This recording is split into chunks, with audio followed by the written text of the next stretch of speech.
Bonjour, bienvenue à cette présentation.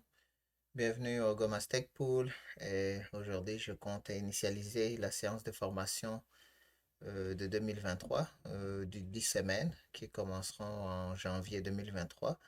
Mais avant cela, je désirais produire une vidéo sur l'utilité et les différentes applications de Cardano et pourquoi choisir Cardano dans l'écosystème des différentes blockchains qui existent. Donc, soyez les bienvenus et sans vous faire attendre, on peut commencer.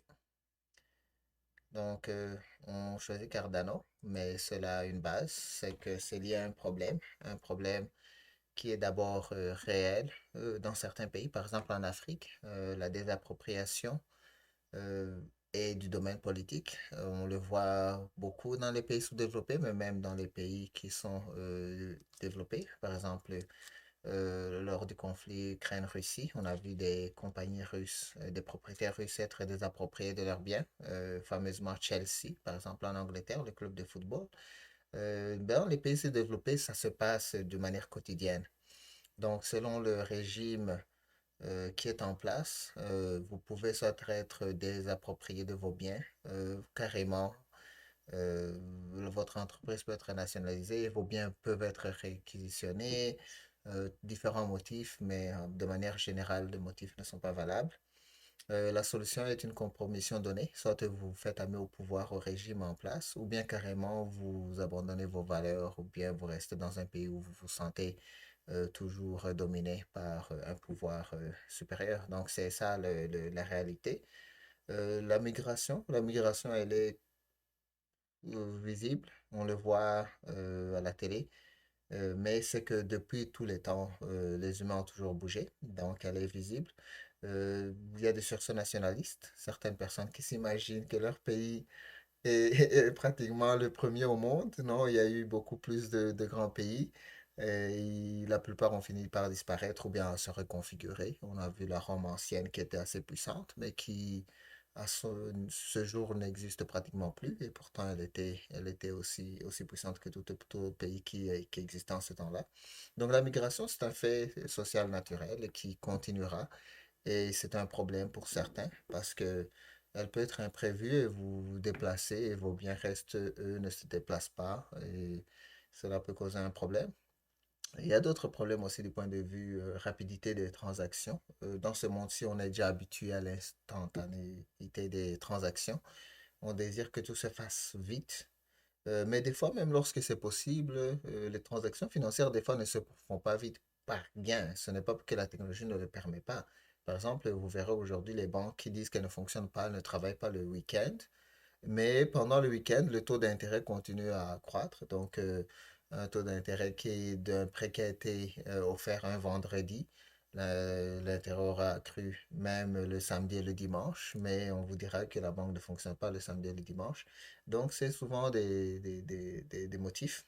Et l'utilisateur, on lui offre différents prétextes pour dire que non, tu ne peux pas avoir accès à ton argent pour une cause ou une autre, alors qu'en fait, c'est juste pour gagner un peu plus d'intérêt sur l'argent disponible.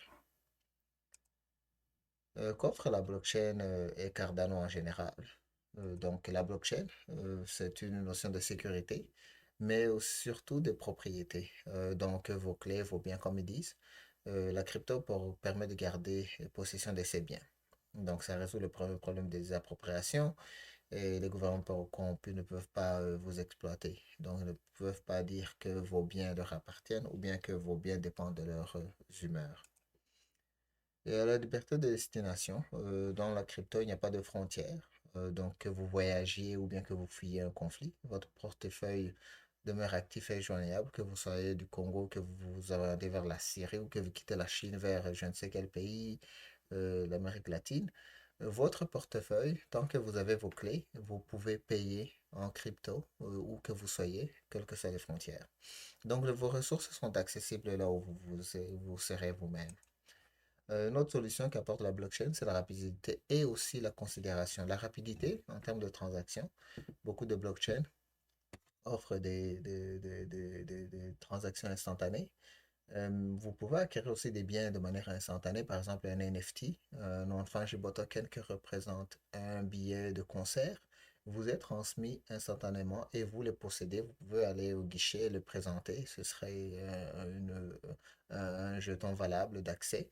Mais aussi, vous pouvez réserver des biens. Il y a beaucoup de marchés en ligne où vous voulez acheter un bien. Il est disponible, mais le vendeur vous dira qu'il faut patienter ou bien carrément il y a quelqu'un d'autre qui vient le prendre avant vous alors que vous étiez le premier sur la liste. Avec la blockchain, cela n'existe pas. Des fois, il y a des contrats intelligents qui peuvent permettre de réserver le bien. Qui que vous soyez, que le propriétaire vous considère ou non, si vous avez accès à une telle application, vous pouvez réserver le bien et pratiquement le mettre à votre disposition jusqu'à ce que les conditions vous le permettent. Donc, si on vous dit que vous pouvez le réserver pendant 24 heures, vous pouvez le réserver pendant 24 heures, que le proprio vous aime ou ne vous aime pas, cette condition peut vous permettre d'avoir accès à ce bien, ne fût-ce que même pour l'évaluer et l'acheter si vous le désirez. Il n'y a aucune exclusion, donc il n'y a pas de considération à qui que ce soit et vous pouvez interagir avec des personnes qui n'ont pas besoin de vous connaître. La solution, c'est que vous participez, mais la participation selon vos choix.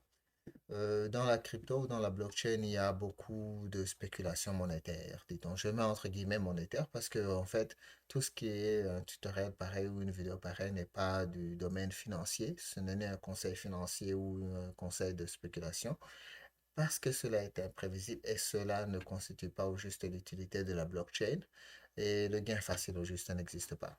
Cependant, la technologie en soi, elle, demeure révolutionnaire. Donc, c'est vraiment ce que je vous invite à considérer, c'est d'apprendre comment créer, comprendre d'abord les applications sur Cardano et comment les créer. Et pour cela, je compte développer, j'ai déjà développé, je l'ai déjà fait à 2 reprises, un cours de 10 semaines. Mais cette fois-ci, je vais le développer de manière plus ou moins indirecte, là où les gens suivent des vidéos et puis interagissent avec moi le samedi. 10 semaines, une fois par semaine, je me consacrerai à vos questions, à vos préoccupations et durant même le week-end, la semaine, je peux être disponible. Donc, c'est ce que je compte préparer. Et pourquoi Cardano? D'abord, c'est la facilité de participation. Euh, Au sein de Cardano, la participation est ouverte. Vous pouvez être un évaluateur de projets, c'est ce que j'ai commencé à faire. J'étais évaluateur de projets qui sont financés. Vous pouvez être gestionnaire de groupes d'informations. Vous pouvez faire un apprentissage dans Bluetooth. J'ai conclu les 2 programmes Bluetooth Pioneer Program. Donc, je veux apprendre. Vous pouvez être formateur. Moi, je suis formateur aujourd'hui. Donc, il y a plusieurs façons de participer au sein de Cardano. Et la gouvernance aussi s'avère encore beaucoup plus libre avec l'ère Voltaire qui s'en vient, où tout ce qui est décision de la communauté, tout ce qui est décision de Cardano passera par la communauté, donc sera libre. Et Cardano aussi est de manière générale innovante. Les gestionnaires, bien sûr, la communauté aussi déjà s'implique, mais les gestionnaires principaux à ce jour cherchent à résoudre des problèmes tangibles. Euh, Cardano se donne les moyens de le faire à travers une approche méthodique. Donc, la recherche est très appréciée. Beaucoup de publications qui sont disponibles en ligne. Toutes les ressources sont disponibles en ligne pour la plupart. Et bien qu'il y ait la notion que Haskell et Pluto soient difficiles à apprendre, je pense qu'ils sont quand même assez accessibles. Moi-même, je ne connaissais pas Haskell au début, mais ça ne m'a pas pris plusieurs mois pour l'apprendre et Plutus ensuite. Donc, je vous encouragerai à suivre une approche méthodique et de vous donner le temps d'apprendre. Ça vaudrait bien sûr la peine. Et Cardano, au-delà de tout, c'est une communauté assez vivante, très active sur Twitter et d'autres réseaux sociaux. Mais aussi, elle est chaleureuse. Donc, je ne connais pas la plupart des amis avec qui je travaille sur Cardano. Je ne sais pas s'ils viennent de quel pays. Je sais que certains sont en Amérique latine, d'autres sont en Asie et je ne sais pas où autre. Mais cela importe peu. C'est que quand on travaille ensemble sur Cardano, on se connaît, on est amis et on travaille sur un problème vraiment donné. Et si on trouve l'opportunité dans le futur, on peut se rencontrer en personne. Les groupes de gestion aussi sont ouverts. Il y a plusieurs groupes de gestion vraiment très actifs dans Cardano où les gens prennent des décisions qui affectent le réseau lui-même. Et ces apports, ce sont des votes publics. Vous votez, soit vous êtes candidat ou bien vous offrez votre voix à un candidat. Et il vous représente et ce genre de groupe prennent des décisions qui affectent vraiment, que ce soit les allocations de fonds, soit les décisions de changement sur le réseau et d'autres projets. Il y a aussi le projet Catalyst qui finance des projets, de l'argent qui est offert aux développeurs et autres personnes qui désirent promouvoir l'utilité de Cardano. Et cela passe par Project Catalyst et vous aurez de l'information à travers la formation aussi. Donc, comment allons-nous implémenter ce programme? Je pense 10 semaines suffisent pour vous donner un aperçu tangible qui vous donnerait soit envie ou d'investir plus de temps, de ressources dans Cardano, ou bien carrément au minimum vous donner un aperçu de ce que nous faisons ici et que vous pouvez le comparer à d'autres chaînes d'où vous venez ou où vous allez.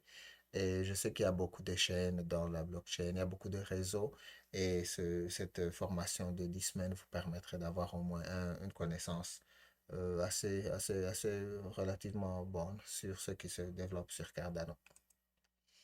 Je compte le diviser ainsi. Les 2 premières semaines seront consacrées à l'installation de l'environnement de développement.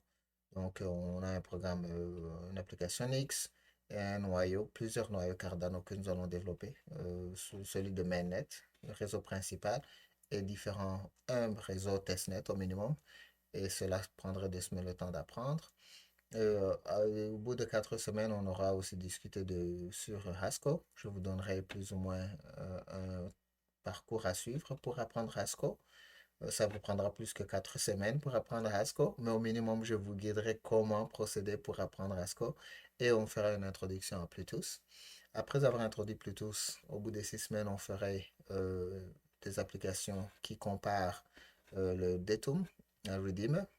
Ce sont des concepts que vous apprendrez, mais de manière générale, le Datum, ce sont les données sur la blockchain qui sont liées à une transaction, qui sont liées à un portefeuille. Et le Redeemer, c'est un concept qui permet d'interagir avec les contrats intelligents sur Cardano. Au bout de 8 semaines, on aura plus de complexité avec le Determine Redeemer, mais aussi on comprendra comment est-ce que la validation se passe, que ce soit les signatures, que ce soit le temps qui est écoulé et d'autres paramètres. Et au bout de 10 semaines, on aura d'autres applications avancées qui dépendent des fonctionnalités nouvelles à travers le Vasil Fork. Et je compte aussi peut-être initialiser le développement d'une application desktop. Donc, on dirait front-end de desktop application où vous connectez un portefeuille et vous interagissez de manière décentralisée sur Cardano. Donc, c'est ça l'aperçu de 10 semaines. Et si vous avez des questions, n'hésitez pas. Encore, ceci, c'est pour aider à développer le Stake Pool Goma. C'est un Stake Pool qui finance l'enseignement à distance, bien sûr, au Congo, des étudiants qui sont la plupart francophones. On leur enseigne à utiliser Haskell et Bluetooth pour développer des contrats intelligents appropriés pour l'Afrique. Et lorsque vous déléguez au Stake Pool Goma, vous aurez accès à un jeton qui vous permettra un soutien personnalisé durant le week-end. Le samedi, idéalement, et aussi pendant la semaine, lorsque vous avez comme un pépin vraiment qui est urgent, ou bien que si vous désirez vous-même préférer une journée pendant la semaine. Donc, c'est ce que je compte faire dès janvier. Si vous avez des questions ou commentaires, vous pouvez les envoyer au-dessous de la vidéo. Et aussi, si vous êtes anglophone, whether you speak English, I may also be available for English users and English learners. We have the same module in English. Donc, c'est pour vous une occasion de participer. Et si vous avez des commentaires, des questions ou des choix sur la durée, les sujets, n'hésitez pas à les écrire dans le commentaire et je me chargerai de les observer. Donc, merci beaucoup et donc on se reverra en janvier. Merci et bonne fin d'année.